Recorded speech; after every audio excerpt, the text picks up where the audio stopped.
It still had LCAs. Again, thank all of you for joining us for an overview of life cycle assessments and environmental product declarations. This is the third in our series designed for both North Carolina and South Carolina DOTs.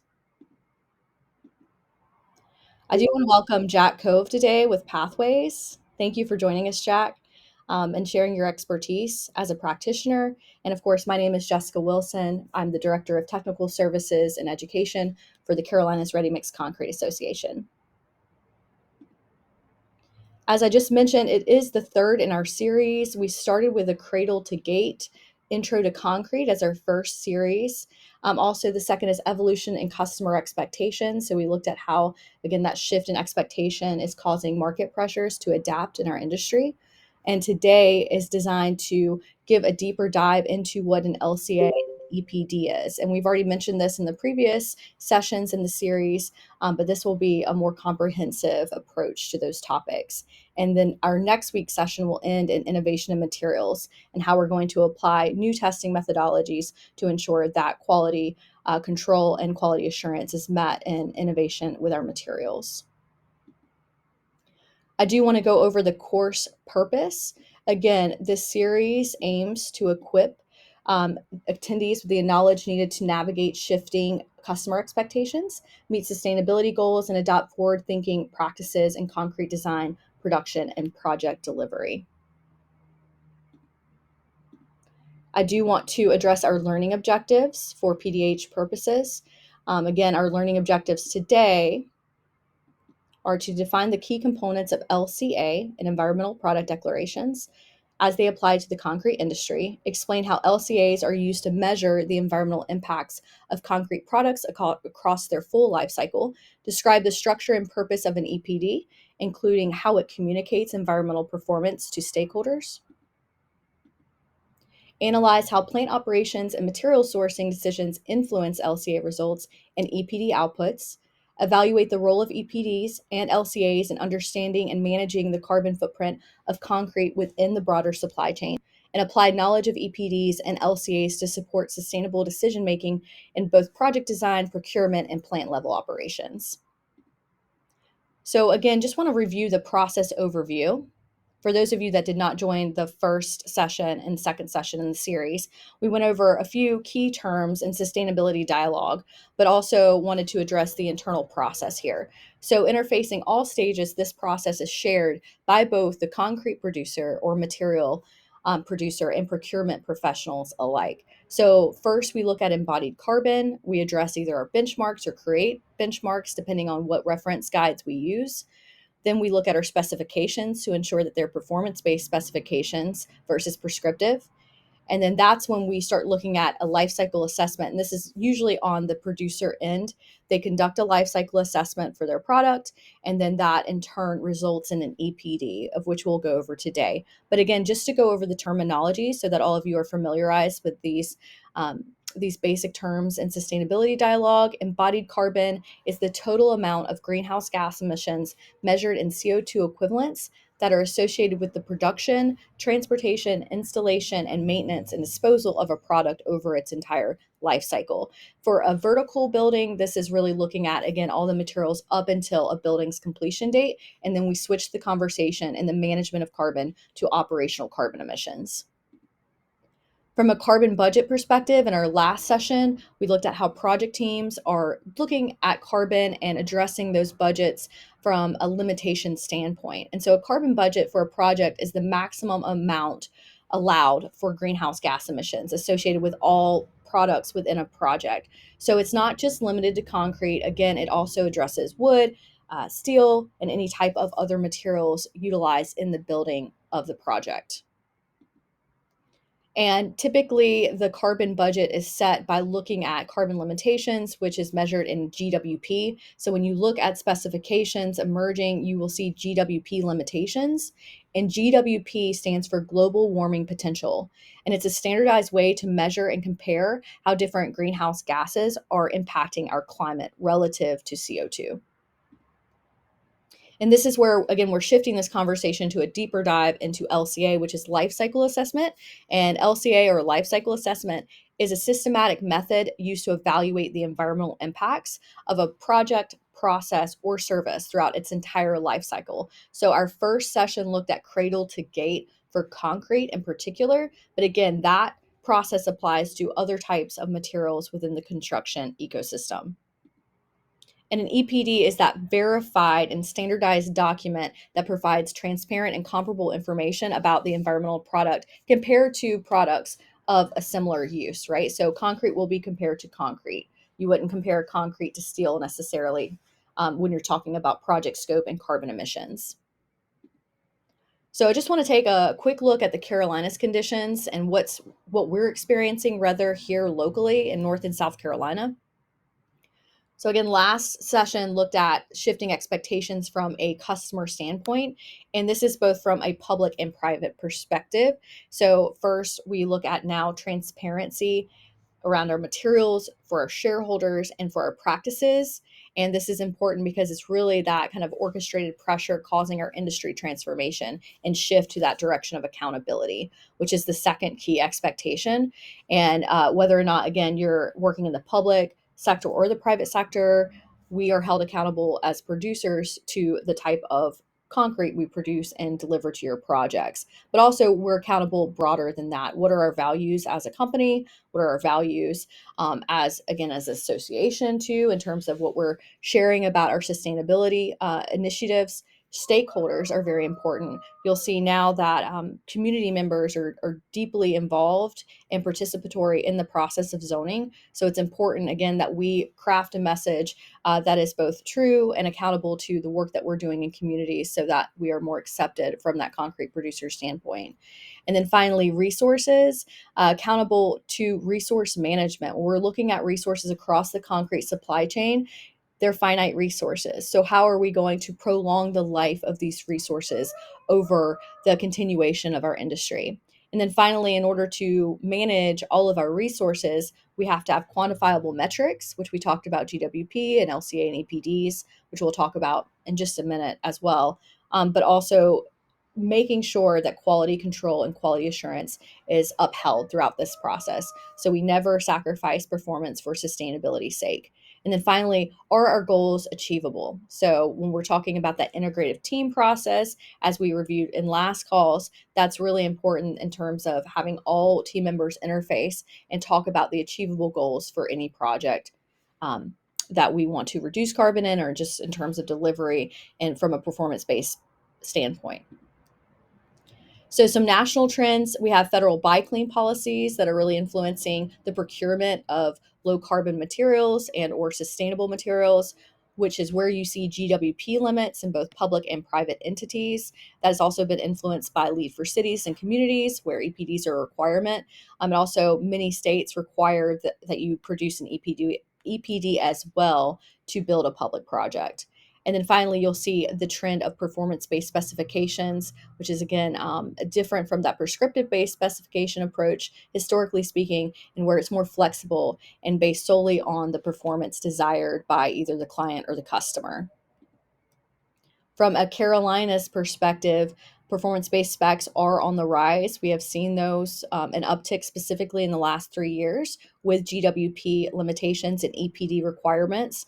And you can see here, this is provided by NRMCA. This is recent data to show that uptick in EPD verifications. And then finally, our local leaders in the Carolinas have also been responding to their customer expectations from, the performance-based specification standpoint and working with teams across the ecosystem to ensure that project team goals are met and executed successfully. Also, these companies listed to the right here have produced EPDs across the Carolinas. And I just want to say, again, when we're looking at the Carolinas from a local leadership standpoint, we are leading the way across the nation in both small, mid-size, and large producers on their EPD journey. So we look forward to, of course, including more producers as that journey progresses. And so from here, I want to hand it over to Jack Cove to take a look from a provider perspective as to how concrete producers can utilize data in the LCA and EPD process to both improve market share, improve business decisions, and also assist in that material procurement process that I just mentioned. So Jack, I'm going to hand it over to you now. Terrific. Thanks, Jess. Absolutely. You should be good to go. Good to go. Yeah. Well, everyone here, thanks for making the time to join today, and thanks to CRMCA for hosting this. I think this is a really great event, and I think as there's increased adoption of EPDs and there's an ever evolving market in terms of the regulatory landscape, it's really important as an industry that we build a foundational knowledge and understanding of what EPDs are, why they're relevant, and what we can do to support each other and making sure no one gets left behind. So, like Jess mentioned, I work for a company called Pathways. We are a software company that supports manufacturers across the building material space on environmental product declarations. We have most of our customer base in the concrete space. We're a member of CRMCA, of a bunch of other state associations, of NRMCA, and a little bit of background on us. We found that there was a lot of burden put on the producer in the historical process of EPDs. And we've tried to introduce technology to the process that's really made it much, much easier for producers across all verticals, but particularly in concrete, where there's the most pressure, to get EPDs much quicker, much easier, requiring much less of your time, and of course, more affordable. So we're working with all of Heidelberg's cemented concrete plants across North America. And although it's not the standard, earlier this year, we went from a first conversation to a verified ready mix concrete plant in about 7 days. So it shows what's possible with a technology oriented approach to EPDs. And it's something that we're really excited to be a part of the innovation across the industry that is making this much easier and much more producer centric. So, reiterating on some of the things Jess shared, we think of EPDs as almost like the nutrition facts of materials. When you go to the grocery store, you might pull a bag of chips off the shelf and look at some of the nutrition facts on the back. But instead of carbs and added sugar, you're looking at what emissions goes into this product. What is the volume of emissions that it takes to create this product or this mix?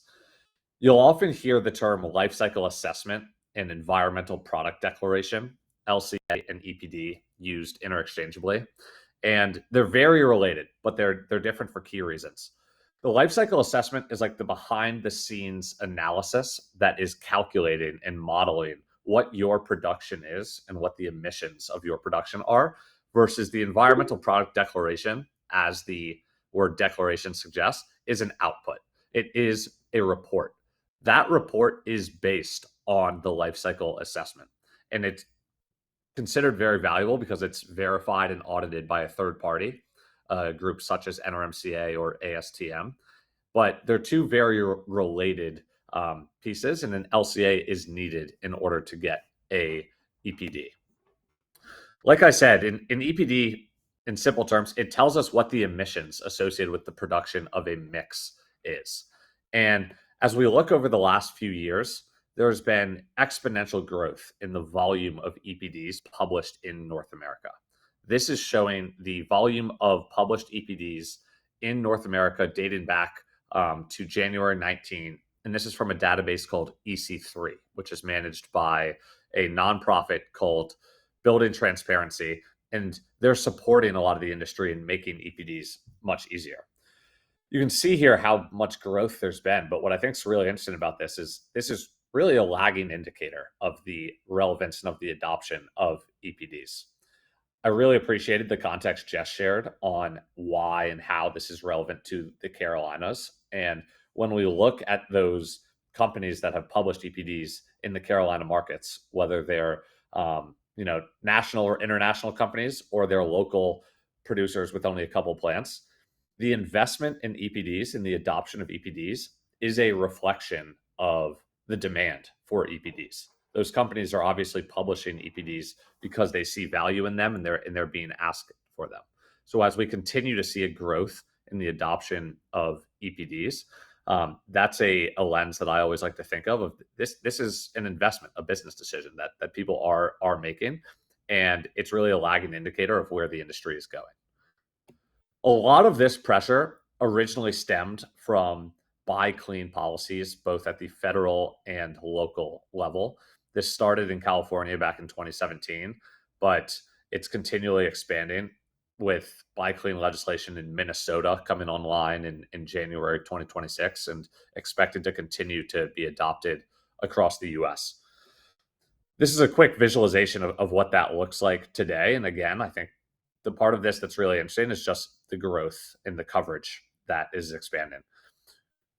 Who knows? Everyone here is probably more of an expert than I am on the policies of North Carolina specifically. But I think what we like to think about in terms of the impact of federal and local policies is that it does have a trickle down effect into the private market. So as these EPD requirements have gained adoption across heavy building materials, particularly in concrete, steel, and cement, it has started to have an impact on the private markets.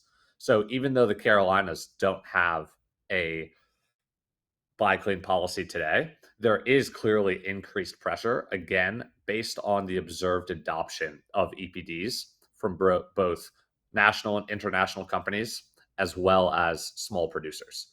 And there are some local policies, Charlotte being a good example, where GCs and building owners are heavily incentivized to use producers that have EPDs in how they are awarded lead points.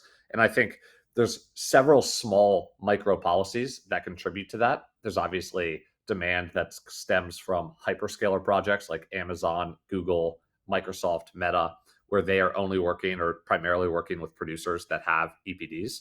So even in states and markets where there's no buy clean policy, we're seeing a ton of growth in the adoption and investment of EPDs. In addition to the increased pressure, this is already sounding a bit like a broken record, but there's really an increased opportunity for producers that invest in EPDs. At the start of 2025, there was a survey of architects and building owners and manufacturers across the building material space asking about the role that EPDs play in competitive positioning and in the evaluation of partners up and down the value chain. Nearly 50% of manufacturers identified improved market position as the primary benefit of EPDs, with almost 40% of manufacturers viewing EPDs as essential for staying competitive. Concrete is the leading space in the adoption of EPDs. So this is largely representative of how the national concrete industry is perceiving EPDs, particularly of those that have already invested in EPDs. There are obviously situations where people are doing this for a sustainability first mindset. They want to benchmark and measure what their performance is. But as someone who spends a lot of time working with producers trying to make EPDs as easy as possible, it's almost always a business decision first. And these statistics are a good reflection of that. Building on that, as the market evolves and EPD adoption continues to grow, we're starting to see, especially in markets like New York, where I am, that EPDs are actually becoming quite commoditized and saturated in how they're perceived. So I mentioned LEED earlier. The most recent version of LEED is putting more value in how EPDs are counted and considered in evaluating different suppliers. Large-scale public infrastructure projects and large-scale asset owners are continually making EPDs a strict requirement for even initial bidding. So we're starting to see this really take effect at the early stages of supplier and producer evaluation. And I think it will continue to become almost a simple requirement across the space, especially in a market like North Carolina that has been pretty progressive and forward thinking on these things. So shifting gears a little bit, I just talked about why EPDs matter, what has driven this, but what does this process actually look like? I think when I speak with producers, people often get overwhelmed about they've heard horror stories of it took so long and it was so painful and it's just another thing to do on top of my day job. So let's go through what this process actually looks like. Let's start with what data is needed from the producer to actually get an EPD. So when we start thinking about EPDs at Pathways, we're often trying to think about how can we make this process easier for producers. I think one of the things that is going to be a huge benefit for the industry, and there's a lot of innovation across the space. There's other players in the space that are contributing to this, The future of EPD solutions is going to really reduce the amount of time and effort required from people in the producer's seat. So they're going to take on more of the onus of data collection and of data cleaning and make it much easier and faster for producers to get EPDs. And part of that is because getting EPDs is actually not that complicated, especially for concrete, where there is a more mature market and obviously a very strong understanding of EPDs, given the history and a longer timeline of the demand and pressure. So when we work with concrete producers, we typically are looking for just a few simple things that they probably have off the shelf and ready to hand over. We really just need to understand what goes into your product, what suppliers do you use, what does your energy consumption look like, what's your yardage for the year, and that's really it. If you can get that data to whoever you're working with for EPDs, that's everything that's needed to publish an EPD for a concrete producer. And I think this is really important because, again, the concept and the initiative as a whole can sometimes seem overwhelming, but it is simpler than most expect. And as there's continued innovation in the space, I think there's going to be better tooling and more technology that makes it even easier than it is today. But what I want to communicate to everyone in the room here is this is really all that goes into it. It's not rocket science. You don't need to spend 4 hours a day for a week doing calculations on the back of a napkin. We really just want the data and the information that you're already tracking, paying invoices for electricity, for example, and we'll take that, build a life cycle assessment based on that, and then give you all the ability to actually generate EPDs moving forward for any new mixes. Another thing that we often hear about is this is going to take forever. I've heard people that it's 6 to 12 to 18 months to get this done. But with a lot of innovation and a lot of collaboration in the space across NRMCA, state organizations like CRMCA, the timeline for this has really been coming down. So historically, this has taken upwards of 6 months. I would say on average 4 to 5 months is what we heard when we were starting this company a few years ago. Now, I think there's a lot of different EPD providers in the space, and the standard is to get this done in less than 2 months. So we obviously, it's not a one-click process. It's not a self-serve product that's you're going to be able to get this done in a week. This is part of why it's important to build education and awareness about what it will take to get this done. But based on what I just shared about how simple the data collection is and all the innovation and technology that's helped support in this process, I would expect the average EPD process to go down to 1 month by the end of 2026. And right now, it really shouldn't take a new producer more than 2 months to get verified. Now, the last big consideration is cost. I talked a lot about how this is a business decision first for most of the partners that we work with.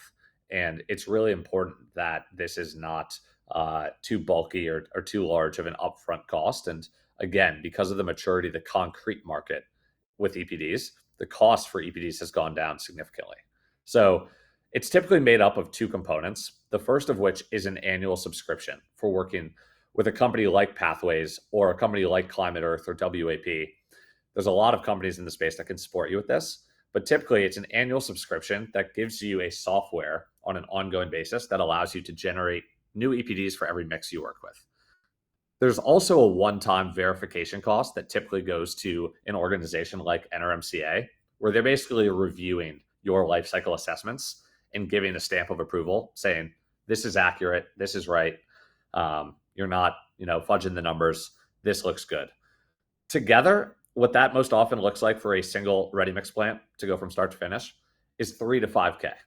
Now, that's obviously not a negligible amount of money, but it also is an investment that can be justified with an EPD contributing to winning or greasing the wheels on a single project. So when we often work with producers, starting small, starting with one plant or 1 or 2 plants is the right way to justify that investment, build the muscle internally of what EPDs are, why they're important, how they can help us win business, and then expand from there. So that initial cost really isn't too much to get started. One of the things we think about a lot at Pathways, something that I've talked with Jess about at length, and I think there's a lot of people that are thinking about this, is once you get an EPD, what else can you do with that? You have this PDF, you have this output that's hopefully going to help you win business, but you've basically created a digital footprint of your production that's telling you what the emissions is associated with your product. And there really should be more you can do with that once you have that digitized and once you have that actually set up. So a few of the things that we're thinking about at Pathways, and that I think a lot of other producers are thinking about as well, is once you have EPDs, what are other questions? What are other things that we can help with? One thing you can do with EPDs is that you can really benchmark your environmental performance relative to the national average, relative to the regional average. These are things that are published by NRMCA, and also relative to the guy down the street who's producing a similar mix, to really understand this is this GWP is a number that's representing my environmental performance. Is that good? Is that bad? I don't know.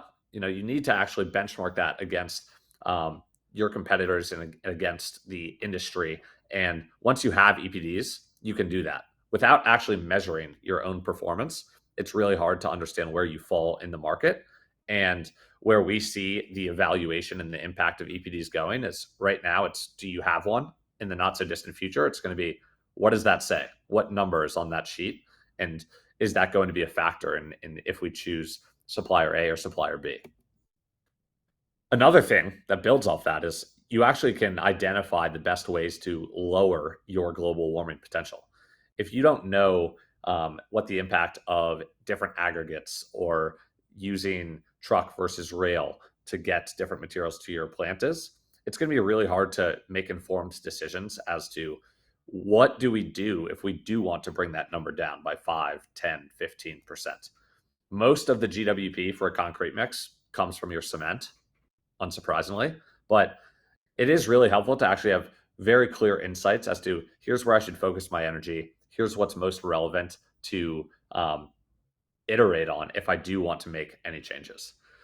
And similarly, another thing that you can actually do is you could actually model out the exact impact of potential changes. So you have your life cycle assessment built for your plant. You have an EPD for your mix. What would the impact be if I did change my cement supplier? What would the impact be if we changed some of our manufacturing processes? These are things that you can quantify the exact impact using once you have an EPD in place, and really increases the value of going through the EPD initiative. So you have tooling and insights and technology that's giving you more than simply a PDF. So the thing that I'll end on before I hand it back to Jess and maybe we open it up for questions is, I mentioned that EPDs, it shouldn't be as much of a headache to get started as a lot of people think. I understand that it can be intimidating. It can seem overwhelming, but we're here to help you all get started. And what that typically starts with is really just getting a decent understanding of, is there pressure in my own market? And a good way to think about that is, do my competitors have EPDs? Jess showed that slide that showed all the different producers that have EPDs today. And that shows that there is EPD pressure in the Carolinas and is a really important foothold just for starting this conversation internally. The other thing that I mentioned is starting small. You don't need to figure it out all at once. You don't need to roll out EPDs in 1 week across 10 plants.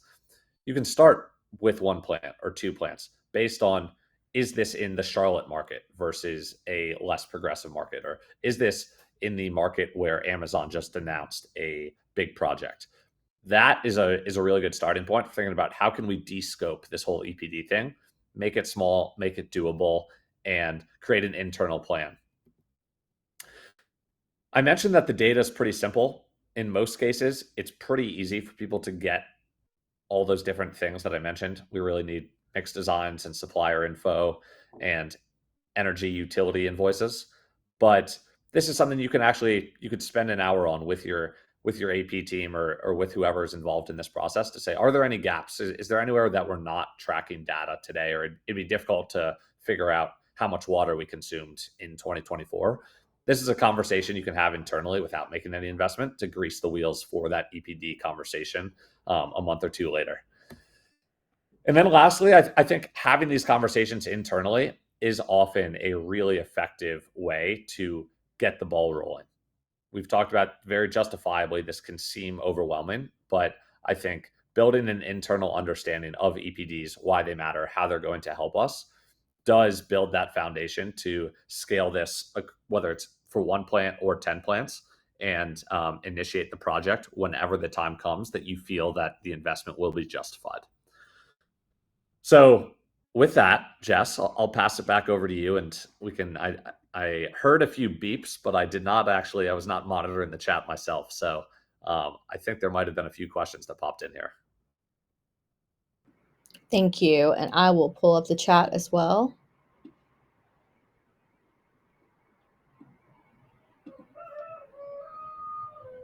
For those of you on the line, are there any questions that you have for Jack?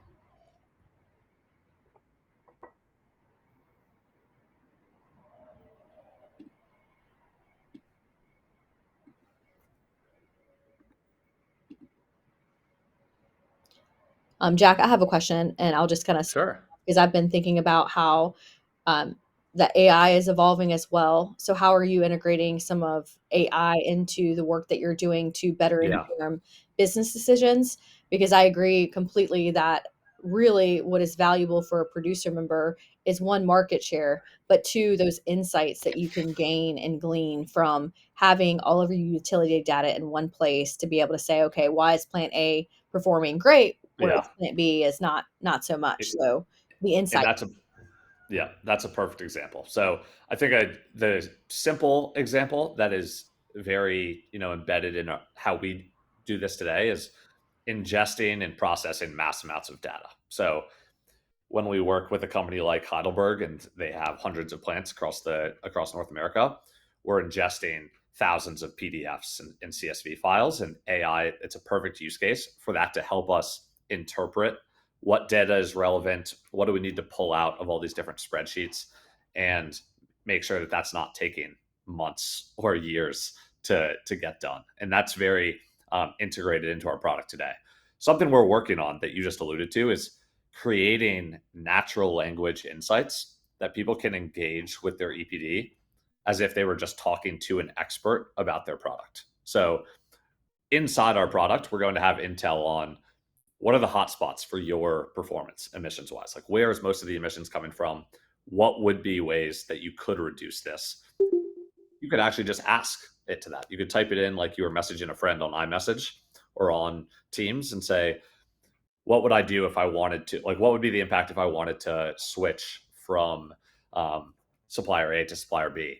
Or if I wanted to potentially use a little bit more EVs versus diesel trucks. Those are things that I expect within 1 year with our platform and with other platforms, you'll be able to actually engage with this data in a very intuitive, easy way. Whereas right now, it is still a bit scientific and it's available. It's there. That's better than not having it. But we want to make it as intuitive so you don't have to go unlock it or surface it yourself. It's actually proactively provided to you. And that's going to help a lot with decarbonization, with helping you win more projects that are cognizant of global warming potential or quality of EPDs. Excellent. I think we got one question from George. Thanks, George. Once you set up a plant, is there an additional cost to add new materials? Any discounts in the setup cost for multiple plants? Great question. I'm guessing, George, you've been through some sort of EPD endeavor before based on this question. So, the way the verification process works with NRMCA is you need to include, in order for you to be able to generate any new mixes moving forward, you have to include all the different materials that might be relevant to your production. What that typically looks like is starting with what do you actually use? So, just collecting data on here's what we use for fly ash, slag, cement, aggregate, etc. What we can do in the setup process is expand that to say, what are the other materials that you might use? If you were going to list the other 5 suppliers that you could hypothetically switch to, if we include that in the setup process, then that's included in your system and you don't need to ever go through a re-verification. If a year or two after setup you did change suppliers and that wasn't included in the initial process, the cost would be quite small. It would be, I believe, $300 per plant for re-verification with NRMCA. It obviously is like a few $100s, so I'm not saying that's nothing, but it's not like you would have to restart a subscription or increase the subscription or go through the larger verification process today. So that's the first question. Any discount in the setup cost for multiple plants?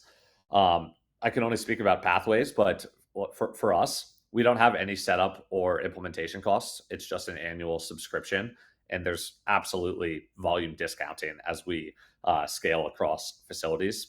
I mentioned we work with Heidelberg, we work with other national and international producers, and when we have the opportunity to work with a larger volume of plants, we absolutely want to incentivize the producer to do so. Greg Dean has his hand up. So, Greg, do you have a question? What's up, Greg? Hey, thanks, Jack. I appreciate the presentation. Learned a lot.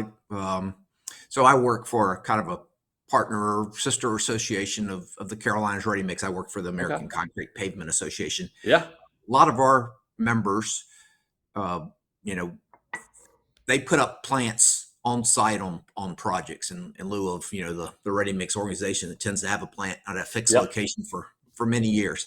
I assume, and again, correct me if I'm wrong, that transportation costs of materials play into a EPD. And so where you're moving a plant from location to location, first tell me, and I guess tell me if I'm wrong, but I assume you got to do an EPD every time you move a plant, right? Because again, the logistics of materials coming from different distances. Can you share any experience that you may have? I know, again, Carolinas tends to be EPDs are kind of more of a private market, but as this potentially may move to a public market type requirement, and I'm sure some states it's already there. Do you have any experience of this where, again, plants are being put up on project locations, and are there any unique challenges of doing that versus a stationary ready mix plants that stays in existence for many years? Yeah, incredible question, Greg, and something that I think I don't have a perfect answer to, not to disappoint you. So the current state, whether it's across different materials, if you set up a portable plant, you're going to have to get that verified every time that plant moves or every time you set up a new portable plant on a job site. So there obviously are that in and of itself is a little disappointing from the producer standpoint, in that you're having to go through a different cost for a plant that might not be there for 5 years. So that is sometimes a little bit frustrating. That is determined based on kind of the rules of EPDs for the space. So for concrete, that's based on product category rules that many producers, but primarily CRMCA, has led in saying, here's what the process looks like to get a plant verified. And that's really important, such that an EPD can be compared A to B, like Jess mentioned earlier. So it is necessary that you're going to have to get that plant verified every time you stand up a new portable plant or you move to a job site. From what difficulties are associated with that from a process standpoint, it's not much different and it's not much harder. So if you were to move that job site or stand up a new portable plant and you needed EPDs pretty quickly, and you had already worked with a company like Pathways or other people in the space, they would already have a strong understanding of what suppliers you're using, what your processes look like, and it would be very easy to get that plant verified. The one consideration there is a typical EPD requires 12 months of operational data. So if you only have 2 to 3 months of live data for a portable plant, you would get a provisional EPD that is widely accepted, widely respected at the same level of a standard EPD, but you would have to actually get that updated as soon as you have 12 months of operational data. So there are just a couple extra hurdles in the whole thing of being like, it's a different situation, but it wouldn't be a significantly higher cost or a significantly longer process to get an EPD for a portable plant. It would be very similar. There's a couple like process logistics things. Very good. So when you say 12 months of live data, I mean, could that be live data from a previous location where they've had, you know, the plant operating at a you know, nearby city, another nearby project? That is not the best practice. There are situations where that could be the foundation for a provisional EPD. At least some of the data should be based on the real facility, even if it's 1 month.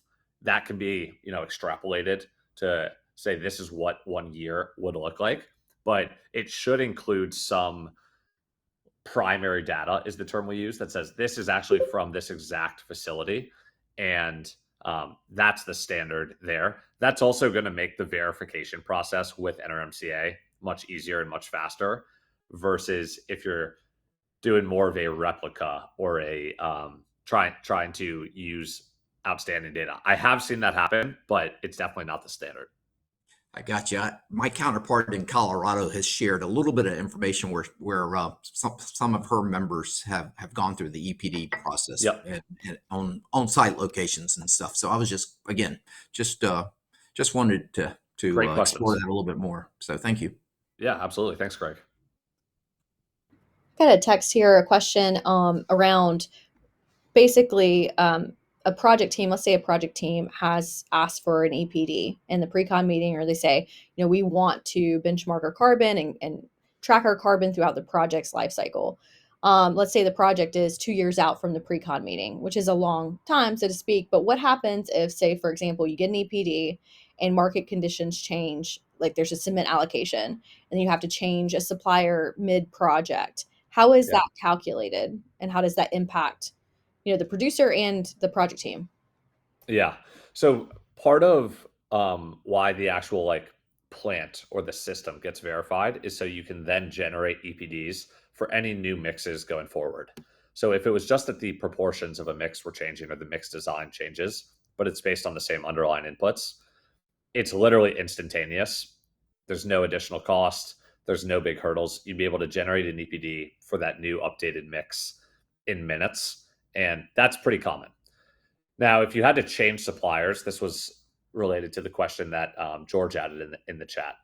If we had not included data in the data collection on the hypothetical suppliers that you could switch to, we would have to go through this re-verification process with NRMCA by saying we're introducing another source of material to how this plant produces concrete.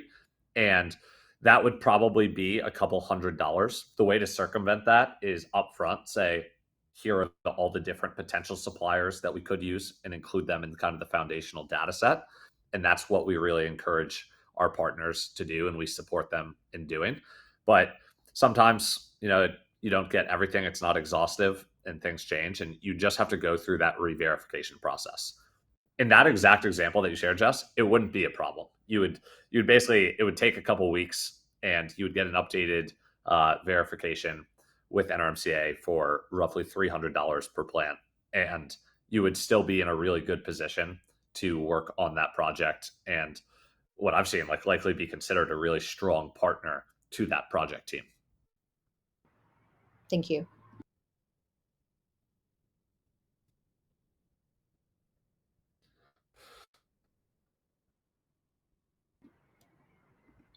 Any other questions?